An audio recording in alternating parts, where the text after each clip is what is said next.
नमस्कार दोस्तों, आप देख रहे हैं लगातार IB24 हरियाणा। आपको हम बता दें कि झज्जर में यहाँ सेक्टर 8 में आज फौजी रिटायर्ड यहाँ पर अपनी मांगों को लेकर बैठे हैं, जो कि जंतर मंतर पर भी काफ़ी दिनों से बैठे हैं लगातार विधवाओं के पेंशन की बढ़ोतरी को लेकर। और आज झज्जर में एक झज्जर के ऐसे महान योद्धा से आपको मिलाएंगे जिन्होंने 1962 और 71 की लड़ाई भी लड़ी, और आज हम उनसे रूबरू कराएंगे। चलिए बात करते हैं। सर, क्या नाम है आपका? प्रेम सिंह दलाल। प्रेम सिंह दलाल। नमस्कार, आप देख रहे हैं IB24 हरियाणा। आज 2 जुलाई 2023 को फेडरेशन ऑफ वेटरन्स के तत्वावधान में फेडरेशन से संबंधित संगठनों द्वारा भारत के सभी जिला मुख्यालय पर धरना प्रदर्शन किया गया।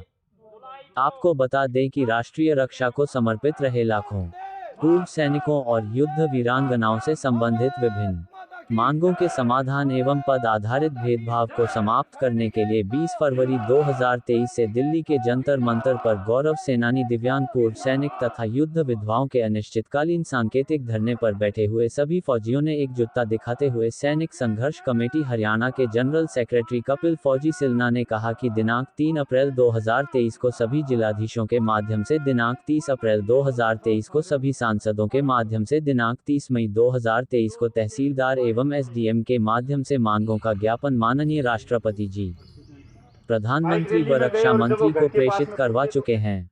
पर अफसोस है कि सरकार द्वारा कोई संज्ञान नहीं लिया जा रहा है।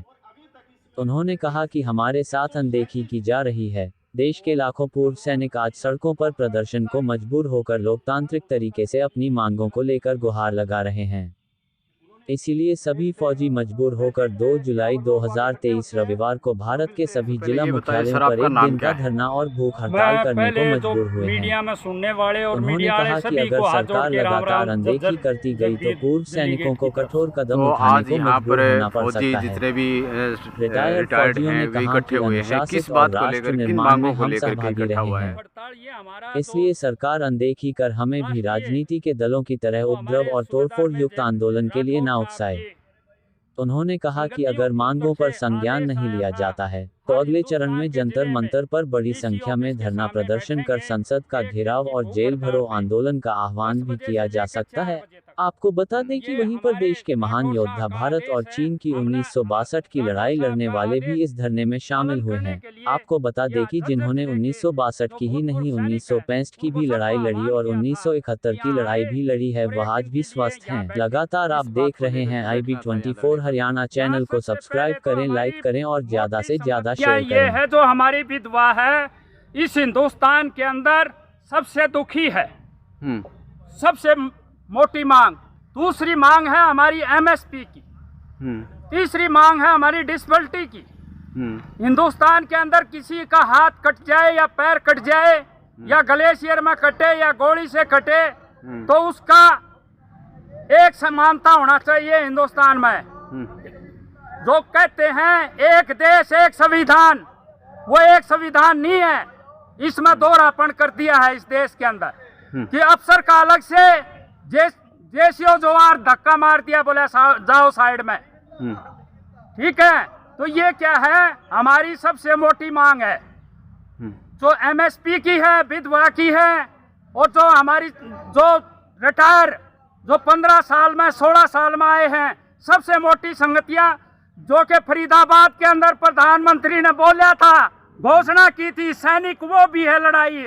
लैस नायक लड़ो, नायक लड़ो, हौलदार लड़ो, सूबेदार मेजर लड़ो, ये सबको मिलेगी।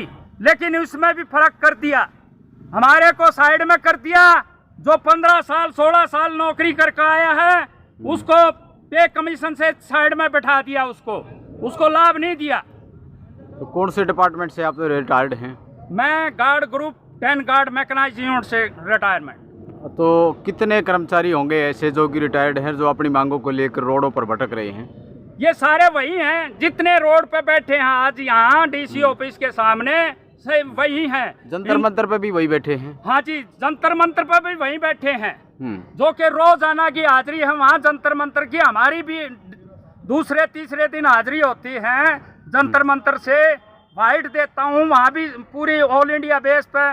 भूतपूर्व सैनिकों से एक आह्वान करता हूँ सभी को, जो भी मेरी आवाज़ सुन रहा है, हिंदुस्तान का, चाहे मणिपुर का हो, चाहे केरला का हो, चाहे आंध्र प्रदेश का हो, चाहे तमिलनाडु का हो, चाहे राजस्थान का हो, चाहे गुजरात का हो, चाहे महाराष्ट्र का हो, मध्य प्रदेश का हो, यूपी का हो, सभी से, हिमाचल, अरुणाचल प्रदेश, जो भी सारे हिंदुस्तान के जितने प्रांत हैं, जम्मू कश्मीर, पंजाब, हरियाणा, सभी से हाथ जोड़ के गुजारिश है कि ज्यादा से ज्यादा संख्या में वहाँ जंतर मंतर पर हाजिरी दें। और जो हमारी संगतियां हैं वो तभी दूर होंगी जब पूरे सिर हमारे सारे इकट्ठे होंगे, तभी हमारी बातें सुनी जाएंगी।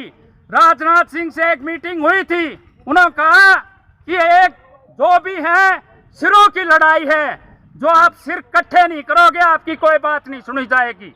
महिलाएं विधवा जो बैठी हैं जंतर मंतर पर, उनकी क्या विशेष मांग को लेकर आपने रखी है, ऐसी कोई बात रखी है?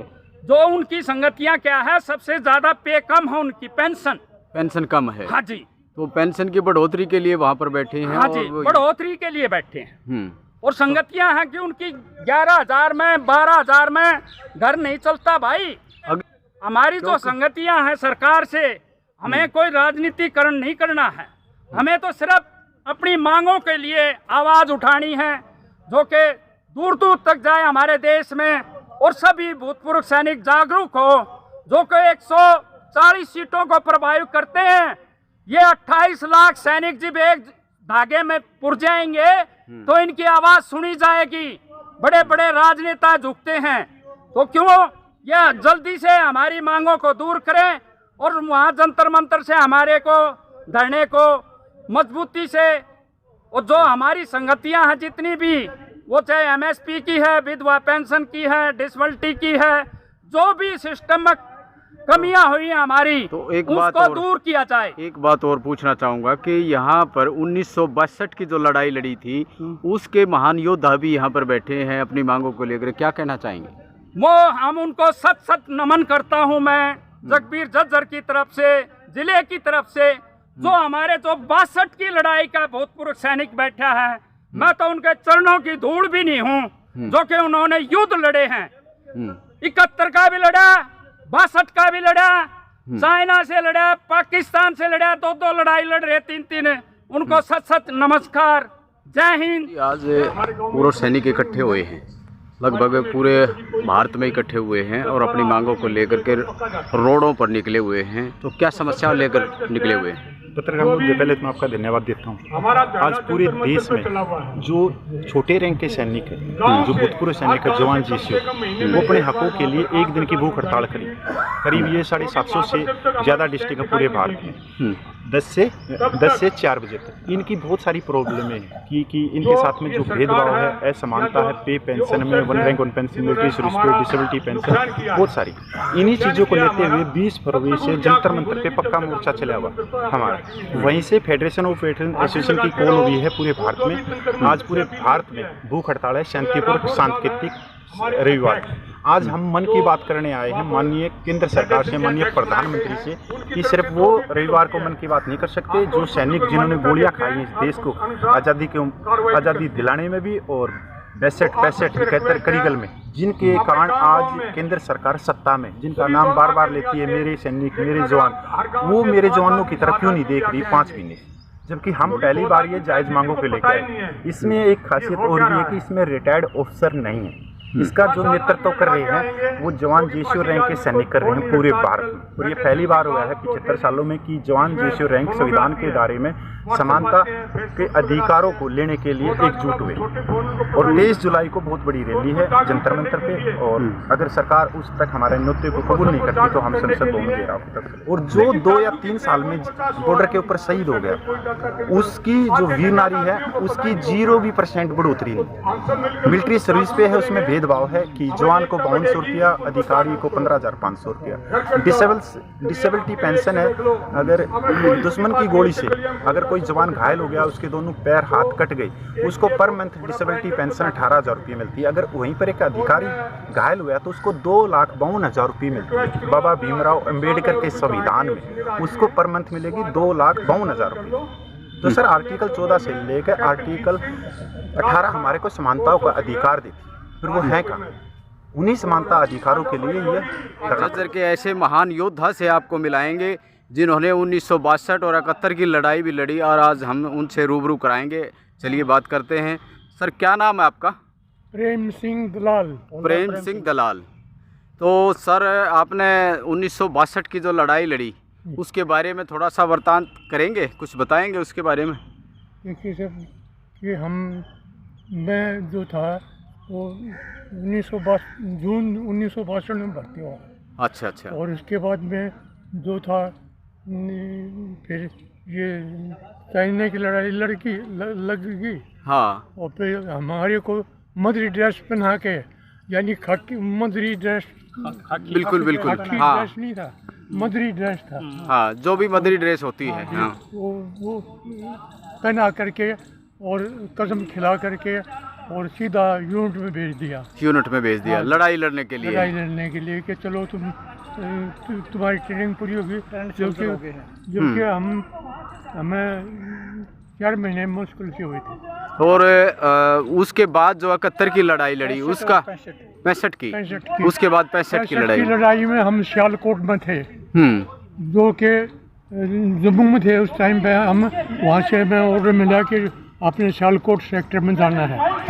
और सियालकोट हमसे हमारे से 3 किलोमीटर दूर रह गया था। वहाँ पर उसकी आर्टिलरी और उसकी आर्मड पूरी लगी हुई थी। पूरा सियालकोट सेक्टर जो था वो हमने खाली करवा दिया था। सिर्फ जो है वहाँ पे आर्टिलरी और ये टैंक ही की 2 चीज़ मौजूद थी। और वहाँ से सब प्लान करके थे जितने भी पाकिस्तान के गांव थे, हमने बहुत सारे गांव कैप्चर कर लिए थे। तो पूरे गांव खाली हो गए। तो उसके बाद में फिर ये 20 दिन में सीज फायर हो गया था। सीज फायर होने के बाद में हमको ऑर्डर मिला कि आपने बॉर्डर पर रहना है और जो बगैर हथियार के रहना है। अच्छा अच्छा। तो बगैर हथियार के हम वहाँ पर रहे। और उस टाइम पे फिर अपने लोकेशन में रहे हम। और वहाँ पे यो भी लड़ाई आपने लड़ी। पर उसके बिल्कुल बिल्कुल उनकी उसके बाद कौन सी लड़ाई लड़ी आपने? 1971 की। तो उसका थोड़ा सा और बताएं, वृतांत करें कि उसमें क्या रहा। आपको कुछ कोई इंजरी हुई या आपको भी कोई चोटें लगी या फिर? इंजरी हुआ, बिल्कुल मैं सेफ एंड साउंड हूँ। और उम्र भी 81 साल कुछ महीने हो गए। तो आपका कोई साथी इसमें शहीद हुआ या कोई और घटना इस तरह की घटी हो उसके बारे में? हमारे साथी बहुत शहीद हुए थे, लेकिन 71 में जो है हमारे बहुत सारे साथी फिर भी शहीद हो गए। और उस टाइम पे हम ढाका के नज़दीक ही पहुंच गए थे, जहाँ पे ये जनरल न्याजी और जनरल अरोड़ा के बीच में संधि हुई थी। और हमने उनके पाकिस्तान के 92,000 सैनिक कैद कर दिए थे। अच्छा। हाँ जी। 92,000। जबकि हमारी स्ट्रेंथ बहुत उनसे आधे भी नहीं, हमारे 35,000। अच्छा अच्छा। मतलब आधे थे उनसे और डबल आपने कैच कर लिए, वहाँ पर कैद कर लिया गया। सरेंडर कर दिया उन्होंने। सरेंडर कर दिया। उनको ऐसी दहशत बैठा दी कि उनको सरेंडर करने पर उनके पाकिस्तान की जो है सब राशन पाशन सब ब्लॉक कर दिए थे, रास्ते बंद कर दिए थे। और उस टाइम पर मजबूर होके उन्होंने हमारे सामने सरेंडर करना पड़ा। तो क्या नाम है सर आपका? मेरा नाम प्रेम सिंह दलाल मांडोठी। हौलदार प्रेम सिंह दलाल मांडोठी। आपको सलूट है सर। आपने 3 लड़ाइयाँ लड़ी और आज हमारे साथ में है, हमारे बीच में है, लोगों के बीच में है। आप देश विदेश की जो अच्छी अच्छी बातें हैं वो लोगों को प्रेरित कर रहे हैं उन बातों से। तो आपको हिंदुस्तान की तरफ से सलूट है। मेरा नाम सूबेदार उमेद सिंह दलाल मांडोठी, कारगिल ऑपरेशन विजय। ठीक है।